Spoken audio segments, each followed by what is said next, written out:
How to transfer Bitcoin on Cash App. Hi everyone, welcome back to the channel. In today's video, I'll guide you on how you can transfer your Bitcoin on Cash App. So just make sure to watch the video till the end.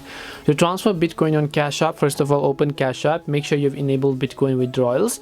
Now let's say that you want to transfer Bitcoin from Cash App to some other account or from some other wallet to your Cash App account. It's really simple to do this, but first of all, you want to come to the home page. Make sure you've verified identity and have some Bitcoin. If you don't have Bitcoin, you can tap the buy Bitcoin option. Tap on get started. Once you've bought some Bitcoin, you'll be asked to verify your identity. Then you'll find this option called deposit Bitcoin. You can tap this option called deposit option over here. If your Bitcoin is verified, you should be able to successfully transfer money, because you'll basically get like a Bitcoin address that you can copy it, send it to the person trying to send you some Bitcoin, and you should be able to make some transactions.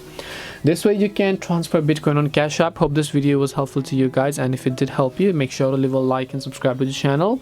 If you have got any more questions, then feel free to leave them down in the comment section. Thank you very much for watching till the end of this tutorial, and see you soon in the next video.